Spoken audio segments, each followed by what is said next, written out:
Hello, and thank you for joining us today for this important conversation on accessible fashion. Due to storms across the country, we apologize for any technical difficulties we may incur. I'm Alicia Dobez, and I am MDA's Director of Recreation and Camp Programs. According to the CDC, 61 million adults in the United States live with a disability, which translates to 26% or 1 in 4. MDA continues to support the momentum of inclusion and accessibility for our community. I am honored to be joined today by Mindy Shire, who is the founder and CEO of Runway of Dreams and Gamut Management.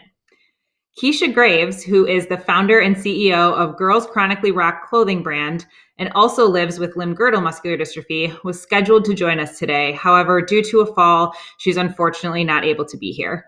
We wish her a speedy recovery and look forward to continuing this conversation with her at another time. Mindy, thank you so much for being here. Thank you so much for having me, and I'm sending Keisha so much love and a very, very quick recovery so we can be together again. Absolutely. So why are we talking about accessible fashion? As Mindy's company, Runway of Dreams website states, clothing is a basic human need. Adaptations in fashion are critical for members of the neuromuscular community to have full access to this basic need, while also allowing for the opportunity to maintain independence. We look forward to spending the next half hour sharing with you our thoughts on this important topic and also answering your questions. Before we dive in, I would like to thank our Facebook Live supporters, Mitsubishi Tanabe, Pharma America, and Sanofi Genzyme for their generous support of today's program. Now let's get to our first question. Mindy, tell us a little bit about how you got involved in this industry and specifically what sparked your interest in accessible fashion. So I was that little girl that dreamed of being a fashion designer. It's the only thing I ever wanted to do. And I wasn't just going to be a fashion designer. I wanted to be a global brand. I wanted to be the next Betsy Johnson. And I was on my way. I became a fashion designer. I worked in the industry for over 20 years. I also am a mom, and my middle child, Oliver, was born with a rare form of muscular dystrophy. His version is rigid spine muscular dystrophy. And it became a cross-section in my life of the fact that my very own son was struggling with something that I loved more than anything, and that's getting dressed every day. And he really opened my eyes to the need for inclusion in the fashion industry. So can you tell us a little bit more about your specific involvement, particularly Runway of Dreams and Gamut Management and the work that you're doing there? Absolutely. So when Oliver became of school age, we had to think about things that I certainly didn't think about with my older daughter, and that's what he was going to wear to school so that he would be able to go to the bathroom on his own. And so our solve was for him to wear sweatpants, and he wore sweatpants and a t-shirt and a sweatshirt pretty much every single day of his life. And until one day he came home and said, "Mom, I want to wear jeans. I don't understand why everybody else seems to wear other things beside me." And it was truly a kick in the stomach, aha moment, that here I was in the fashion industry and I needed my 8-year-old son to remind me of the importance that clothing has as to who you are as a person, how you show up to this world, as clothing has a direct correlation to self-esteem and confidence. And I needed Oliver to remind me of that.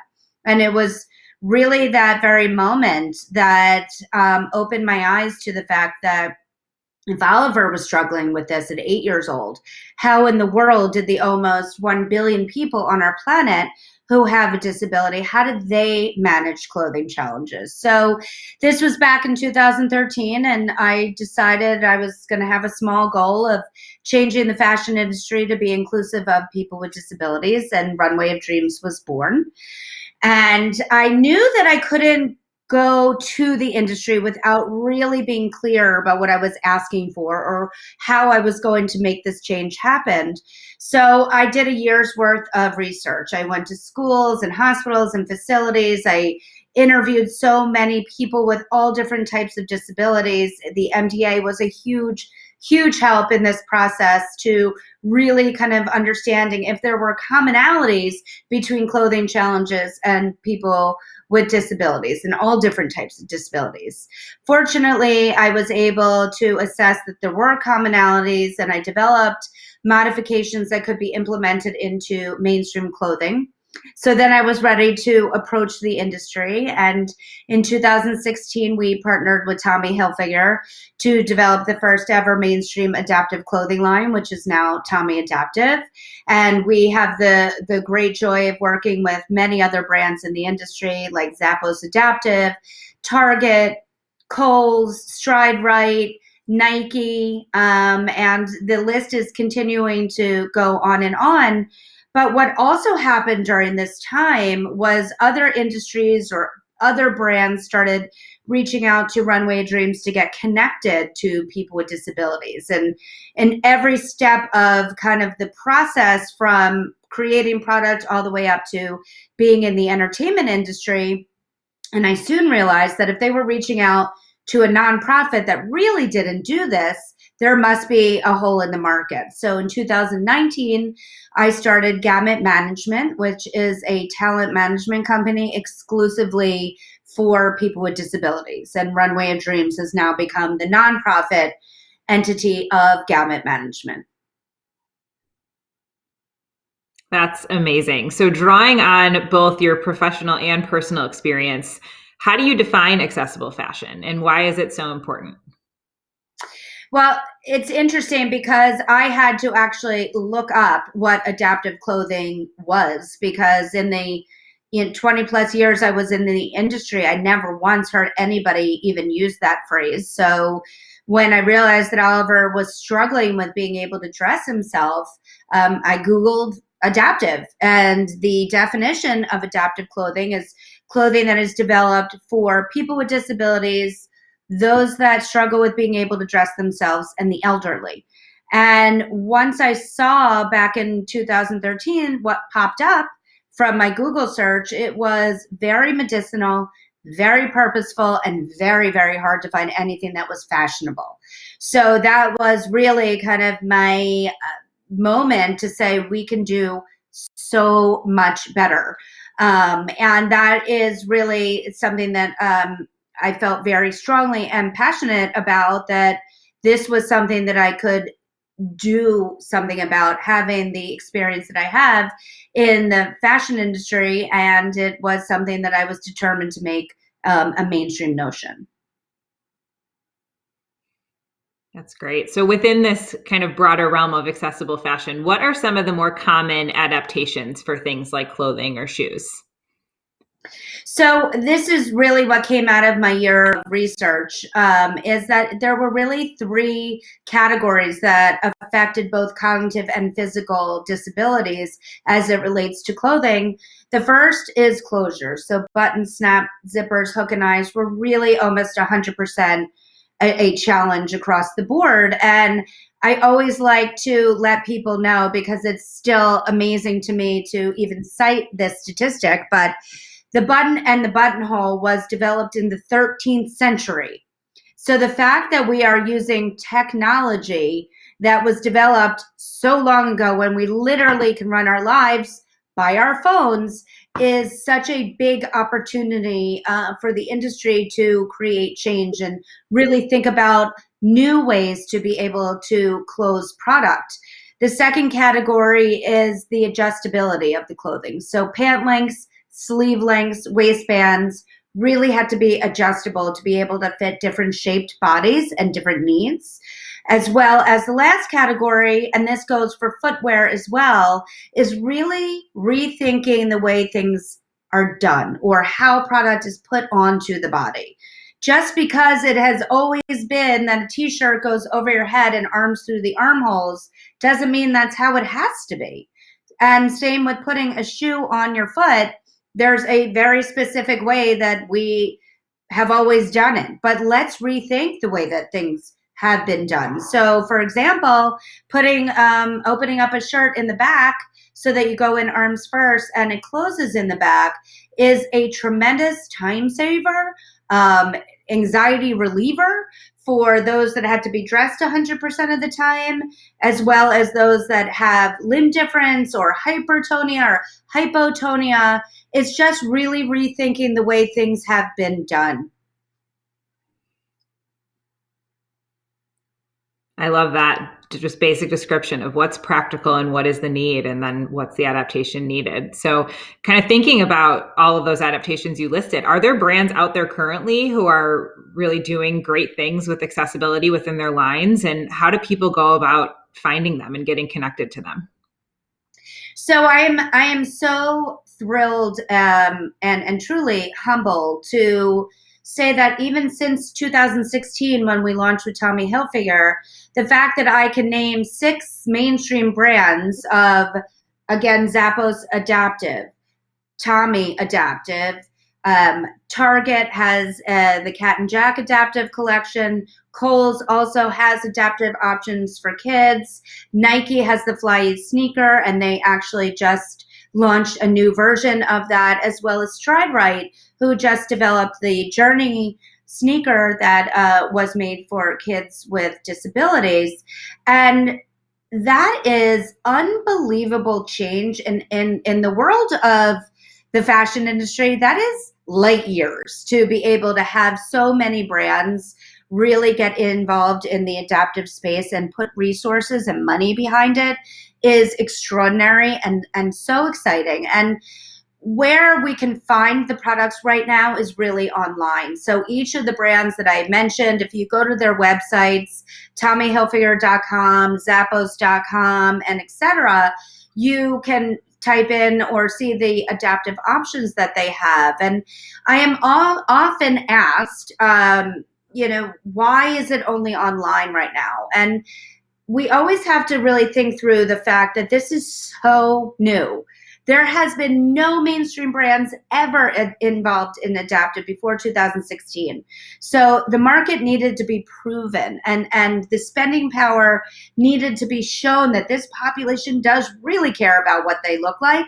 They are willing to spend money on clothing, and we had to show that. And the quickest and most efficient way to do that is online. And it is something that also allows the product to get out globally, to as many people as possible. So I know people can't wait to get it in stores.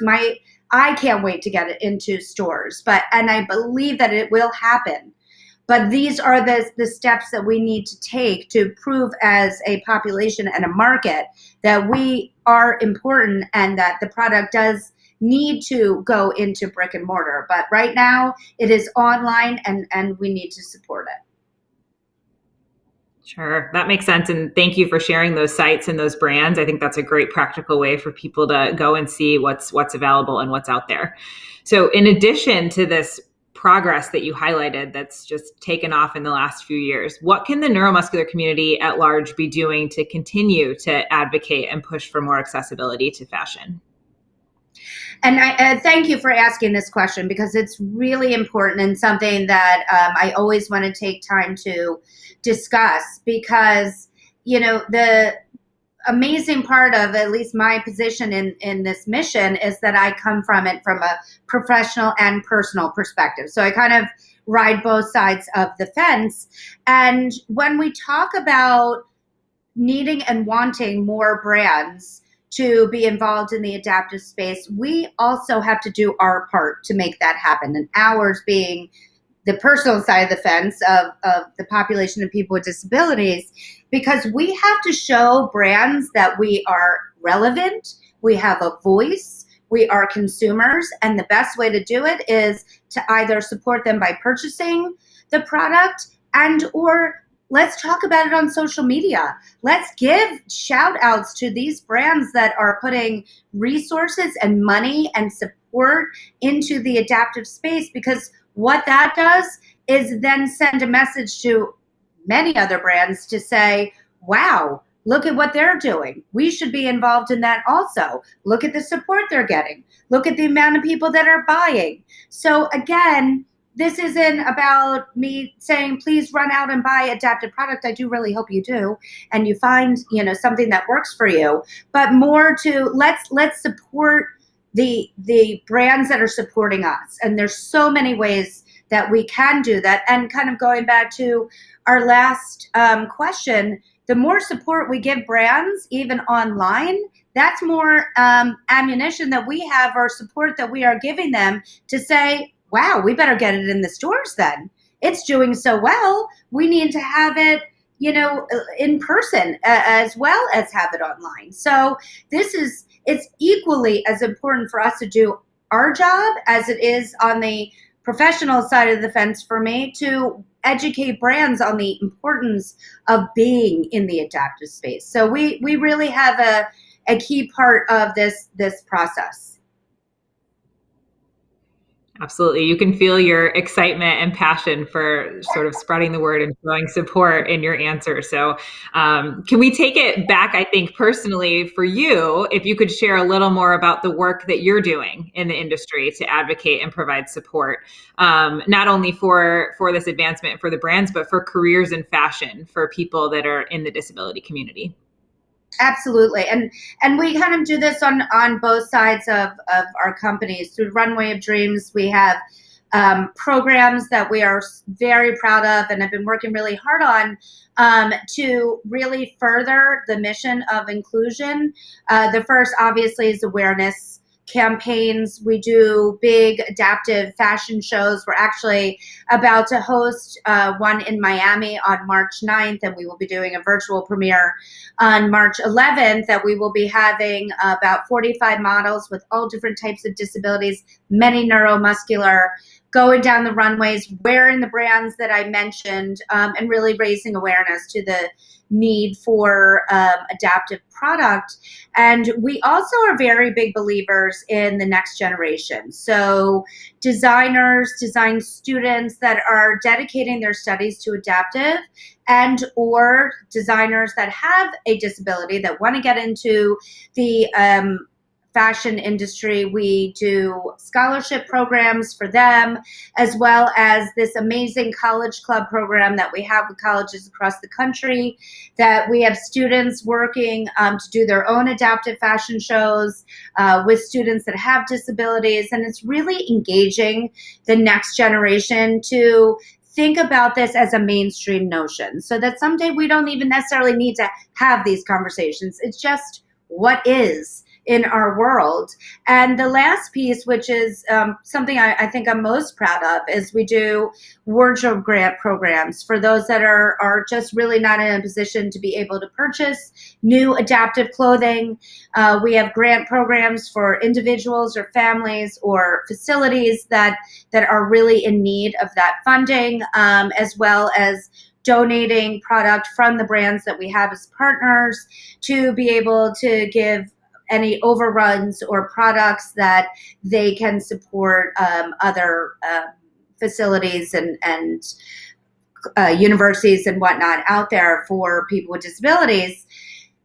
That is on the Runway Dream side. On the Gamut side, which is something that I'm so excited about, we call it a talent management company because we believe everybody has a talent, and that really goes from inception all the way up to the public eye. So we work very hard to include our constituents and our clients into every step of the process with brands that are getting into the adaptive space, whether that's visually or through product.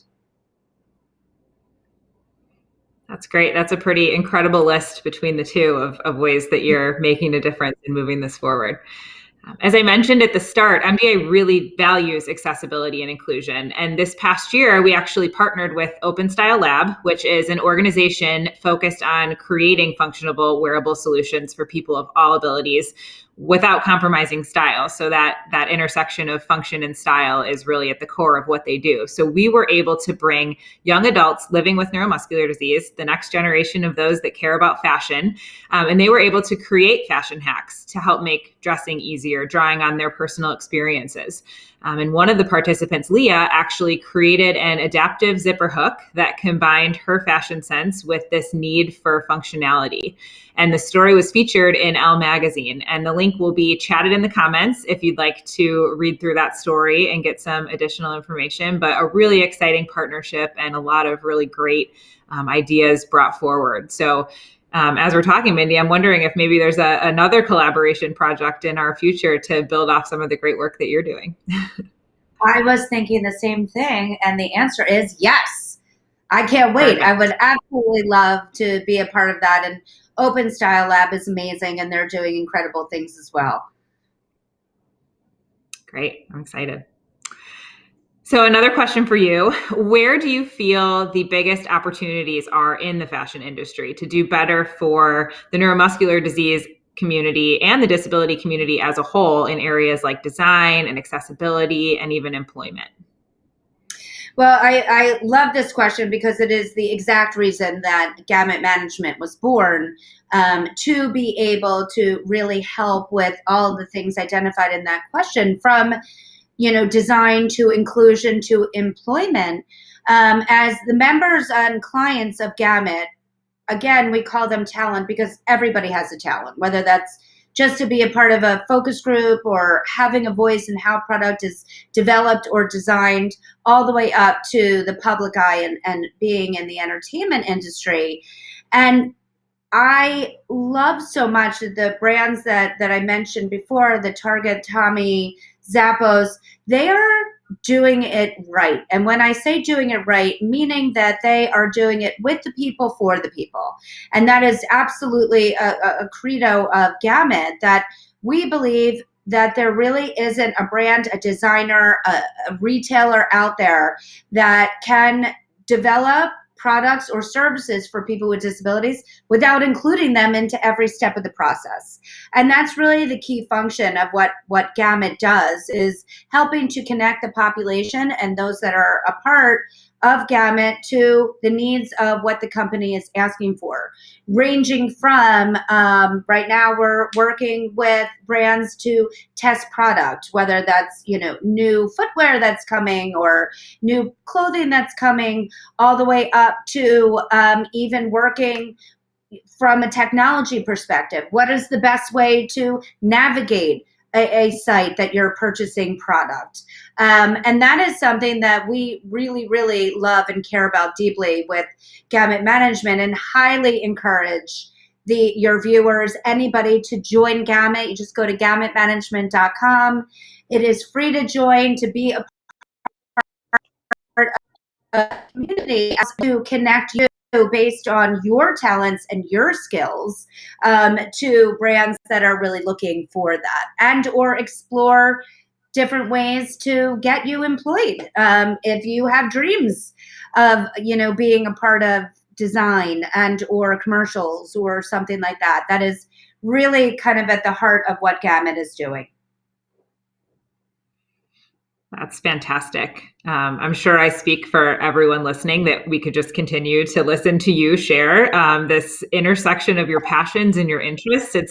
It's so refreshing to hear that you were able to, bring your personal experience to your career, and you're just truly making such an impact through these businesses. So for my last question, I would like to ask what advice you would give those listening about finding their passion and pursuing their dreams. I have two pieces of advice. The first one, and this is something that I think people really take to heart, because we've been kind of conditioned that there's a notion of failure. And I'm a big believer that it's not failure, it's feedback. In that if something is not working out the way that you had envisioned it working out, that is just feedback of that we need to rethink the way that you're doing it. It doesn't mean it is the wrong, or you shouldn't have tried or anything. Actually, failure to me is not trying, and not picking yourself back up and figuring out another way to do it. And the second piece of that is really focusing on your goal and opening up space to understand that there may be different ways to reach your goal. And I'm a perfect example of that. When I started Runway of Dreams, it was very much a for-profit. I didn't know anything about running a nonprofit. The only thing I knew was how to raise money for the MDA. That was about the extent of my experience in the nonprofit world. And I was constantly received with feedback from brands saying, good for you. I love the idea. It's amazing that you're thinking about people with disabilities. But if no mainstream brands have ever done this before, then there must be a reason. And we're not willing to take a financial risk on that. And so once that feedback kept coming back, that was when I had to sit back and say, well, what is my goal? My goal was to change the fashion industry to be inclusive of people with disabilities. And my approach and my path to getting there wasn't working. So I had to think about a new way to get there. And that's when I decided that I should probably look into becoming a nonprofit, because I knew the population would reveal how important they are and the fact that this is a business opportunity. But if I could take the financial risk, or that leap off the table, and kind of package it in that it's the right thing to do, and I was able to then have doors opened and meetings actually come to fruition, it was worth that change, even though I had to take a crash course and still am learning about running a nonprofit. It is not easy. And I give you guys so much credit, because it is not easy. That's how I reached my goal. And I highly encourage everybody to, if you have a passion, if you have an idea, go for it, try it. And if it works, great, but I guarantee if it doesn't, it's going to lead you to another path. And I promise you, if you change one person's life, it is equally as successful as what we have done through Gamut and Runway of Dreams. It is equally as successful. I think we're all officially motivated after that. Persistence and creativity. I think you hit on just such important themes for everyone. So thank you for being here and for sharing all of your valuable information. And thank you to everyone who joined us today for this Facebook Live event. If you were unable to join for the full conversation, we did record it, and it will be posted for playback on Facebook as well as on MDA's YouTube channel. I would again like to thank Mitsubishi Tanabe, Pharma America, and Sanofi Genzyme for supporting this Facebook Live program. And a huge thank you to Mindy. Thank you for joining us today, for sharing your thoughts and experiences, and for all you do to advocate and bring change to this fashion industry. And to Keisha, we are thinking of you and wishing you well, a speedy recovery. So thank you again, Mindy, for being here. Thank you. It was an absolute joy, and the MDA has a tremendous space in my heart.